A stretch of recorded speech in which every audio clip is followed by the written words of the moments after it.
அஸ்ஸலாமு அலைக்கும் வரஹ்மத்துல்லாஹி வபரகாத்துஹு.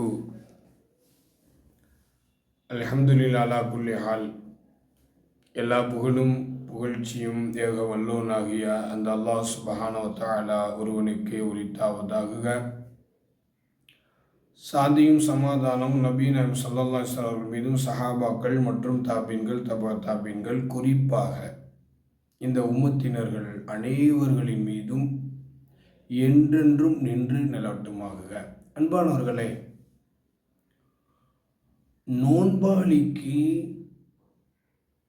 இரண்டு மகிழ்ச்சிகள் ஏற்படுகின்றன. அது சம்பந்தமா நபி நாயகம் ஸல்லல்லாஹு அலைஹி வஸல்லம் அவர்கள் ஹதீஸில் என்ன கூறியுள்ளார்கள் என்பதையும் நாம் தெரிந்து அதன்படி அமல் செய்வதற்கும் வாழ்வதற்கும் அல்லாஹ் அருள் புரிவானாக. عن أبي هريرة رضي الله عنه قال قال رسول الله صلى الله عليه وسلم للصائم فرحتان يفرحهما إذا أفطر فرحا وإذا لقي ربه فرح بصومه. கண்மணி நாயகம் ஸல்லல்லாஹு அலைஹி வஸல்லம் அவர்கள் கூறியதாக ஹஸரத் அபூ ஹுரைரா ரலியல்லாஹு அன்ஹு அவர்கள் அறிவிக்கிறார்கள். நோன்பாளிக்கு இரண்டு விதமான மகிழ்ச்சிகள் ஏற்படுகின்றன. ஒன்று, நோன்பு திறக்கின்ற நேரத்தில் அவனுக்கு மகிழ்ச்சி ஏற்படுகின்றன. இரண்டு, நாளை கியாமத்து நாளில் அல்லாஹுவை சந்திக்கின்ற பொழுது நோன்பின் காரணமாக அவன் மகிழ்ச்சி அடைகிறான் என்று நபி ஸல்லல்லாஹு அலைஹி வஸல்லம் அவர்கள் கூறியுள்ளார்கள். அன்பானவர்களே, இந்த ஹதீஸில் நோன்பாளிக்கு ரெண்டு நேரத்தில் மகிழ்ச்சி ஏற்படும் என்பதாக நபி ஸல்லல்லாஹு அலைஹி வஸல்லம் சொல்லியுள்ளார்கள். பொதுவாகவே ஒரு நோன்பு இருக்கக்கூடிய நோன்பாளி தாகித்திருந்து பசித்திருந்து இஃப்தாருடைய நேரத்தில் நோன்பு திறக்கின்ற பொழுது அந்த உணவை, எந்த உணவை பகல் முழுக்க பார்க்காமல் சிந்திக்காமல் இருந்தானோ அந்த நோன்பாளிக்கு நோன்பு திறக்கின்ற நேரத்தில் அந்த உணவை உண்ணுவதின் மூலமாக அவன் எண்ணற்ற மகிழ்ச்சி அடைகிறான். அல்லாஹ் அக்பர். நோன்பின் காரணமாக நோன்பு திறக்கின்ற நேரத்தில் நோன்பாளிக்கு ஏற்படக்கூடிய ஒரு மகிழ்ச்சி.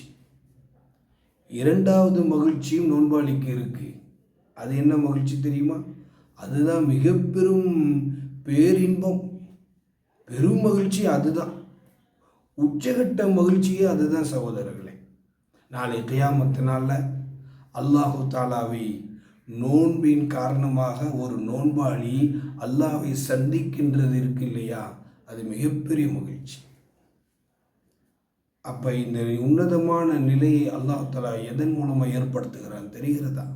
ஒன்று நோன்பின் காரணமாக, இன்னொன்று அல்லாஹ்வை நாளை சந்திக்கின்ற பொழுது ஏற்படக்கூடிய மகிழ்ச்சி. அல்லாஹ்வுக்கு நாம் மென்மேலும் நன்றி செலுத்த வேண்டும். நண்பர்களே, அல்லாஹ் தஆலா அதற்கு எல்லா வகையிலும் அருள் புரிவானாக, கிருபை செய்வானாக.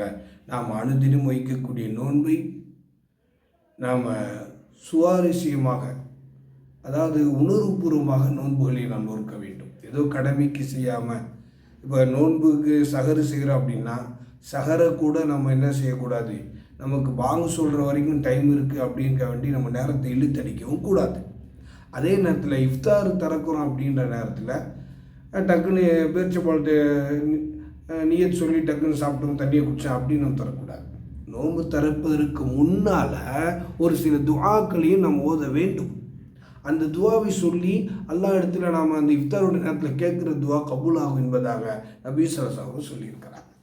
ஸோ அந்த அடிப்படையில் வாழ்வதற்கு உண்டான வழிகளை அல்லாஹ் தஆலா உங்களுக்கும் எனக்கும் லேசாக்கி தருவானாக.